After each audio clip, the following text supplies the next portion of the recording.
काशी में 18 लाख लोगों को कबीर एक जुलाहे ने 3 दिन तक भंडारा खिलाया। वही कार्य अब हरियाणा के एक संत दोहराने जा रहे हैं। क्या आपको ये विश्वास करने योग्य बात नहीं लग रही? लेकिन ये वास्तविकता बनने जा रही है। आज आपको बताएंगे इससे जुड़ी पूरी जानकारी। जगत गुरु तत्वदर्शी संत रामपाल जी महाराज जी विश्व प्रसिद्ध परोपकारी संत हैं। संत रामपाल जी सच्चे आध्यात्मिक संत तो हैं ही, साथ ही अपने समाज सुधार के कार्यों के कारण भी जगत प्रसिद्ध हैं। उनके लाखों अनुयायी हैं। संत रामपाल जी कबीर परमेश्वर जी के 13वें पंथ के संत और वर्तमान सदगुरु हैं। भारत में संत रामपाल जी के 9 सतलोक आश्रम हैं। ये आश्रम आध्यात्मिक ज्ञान की खान है।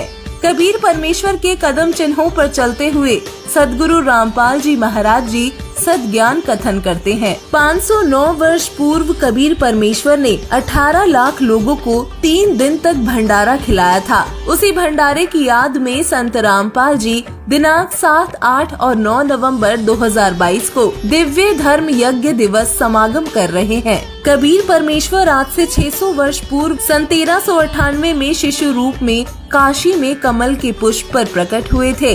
120 वर्ष तक जुलाहे की भूमिका कर तत्व ज्ञान दिया। 1518 ईस्वी को सशरीर मगहर नगर से सतलोक गमन कर गए। पृथ्वी पर रहकर परमात्मा कबीर जी ने अनेकों दिव्य लीलाएं की। इनमें से एक है केशव भंडारा, जो संत रामपाल जी दिव्य धर्म यज्ञ दिवस के नाम से मनाने जा रहे हैं। 600 वर्ष पूर्व कबीर परमेश्वर जी के 64 लाख शिष्य हुए थे, जिनमें से एक था दिल्ली का बादशाह सिकंदर लोदी।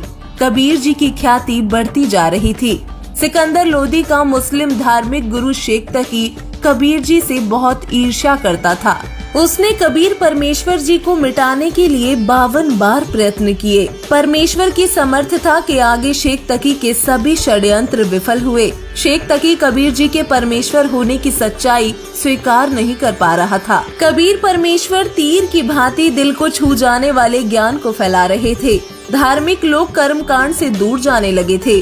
काशी के पंडितों और काजियों की कमाई का जरिया खत्म हो रहा था। शेख तकी ने इसे भांप लिया था। शेख तकी ने मुल्ला, काजियों और पंडितों से मिलकर कबीर परमेश्वर के खिलाफ षड्यंत्र रचा। उसने सभी धर्मों और संप्रदायों के 18 लाख साधु संतों को झूठी चिट्ठी डलवा दी। वो झूठी चिट्ठी इस प्रकार थी: कबीर जुलाहा कार्तिक महीने की शुक्ल पक्ष 14 चतुर्दशी को काशी में 3 दिवसीय भंडारा दे रहा है। प्रत्येक भोजन के बाद एक दोहर, एक मोहर और सूखा सीधा दिया जाएगा। सभी साधु संत निश्चित तिथि को काशी पहुंच जाए। चिट्ठी पाकर सभी साधु संत काशी पहुंच गए। रविदास जी नित्य कर्म से निवृत्त होकर जंगल से लौट रहे थे। साधु संतों का बड़ा जमावड़ा लगा था। रविदास जी ने पता किया तो मालूम चला कि ये साधु संत तो काशी के जुलाहा कॉलोनी के कबीर सेठ के निमंत्रण पर आए हैं। रविदास जी ने तुरंत कबीर परमेश्वर को सारी कथा बताई। कबीर परमेश्वर ने कहा, भाई रविदास, बैठकर परमात्मा का नाम ले, परमात्मा स्वयं हमारी रक्षा करेंगे। कबीर परमेश्वर ने 2 रूप बनाए।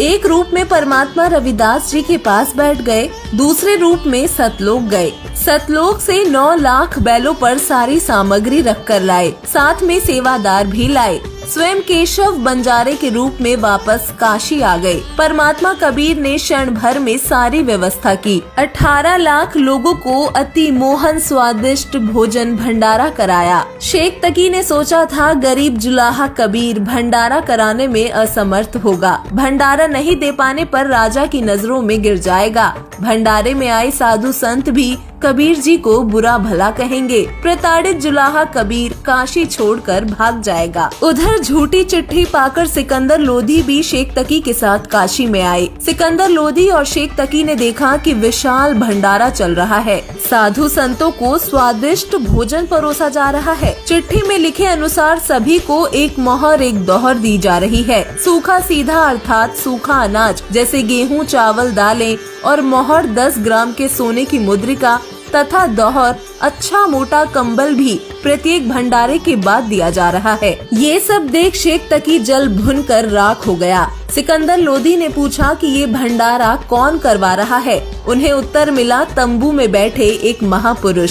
सिकंदर लोदी ने तंबू में जाकर उस सज्जन से नाम पूछा। उत्तर मिला, मेरा नाम केशव है। मैं कबीर परमेश्वर जी का पगड़ी बदल मित्र हूँ। कबीर परमेश्वर जी का उनके इस दास के पास संदेश आया था कि एक छोटा सा भंडारा करना है, कुछ सामान लेते आना। दास केशव उनकी आज्ञा से हाजिर हुआ है। सिकंदर लोदी ने पूछा, कबीर परमात्मा जी क्यों नहीं आए? केशव ने जवाब दिया, वो सबके सृजनहार हैं, आ जाएंगे जब उनकी रजा होगी। उनका दास तो यहाँ मौजूद है। हाथी पर सवार होकर सिकंदर लोदी कबीर परमेश्वर की झोपड़ी में गए। कबीर परमेश्वर जुलाहे के रूप में झोपड़ी में विराजमान थे। सिकंदर लोदी ने कबीर परमेश्वर को मुकुट समेत दंडवत प्रणाम किया।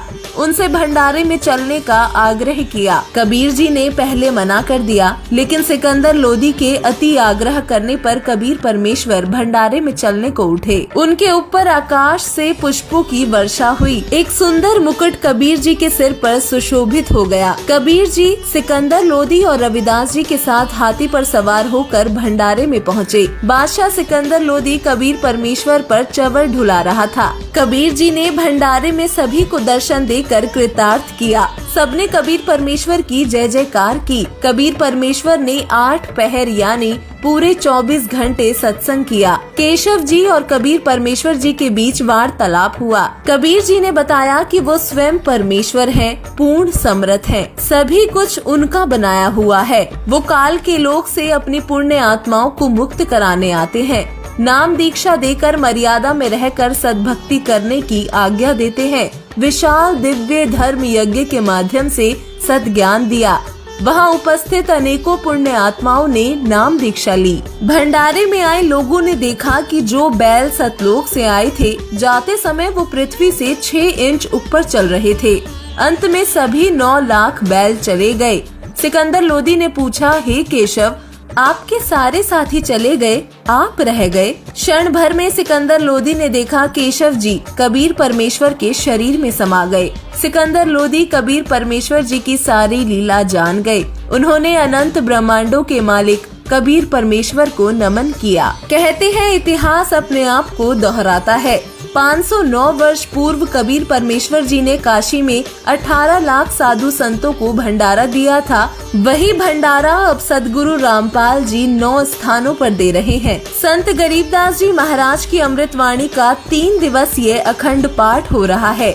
समागम में आने वाले श्रद्धालुओं के लिए 24 घंटे भंडारा चलता रहेगा। जलेबी और लड्डू का प्रसाद तैयार हो रहा है। श्रद्धालुओं के लिए संत रामपाल जी महाराज जी के सत्संग भी चलाए जाएंगे।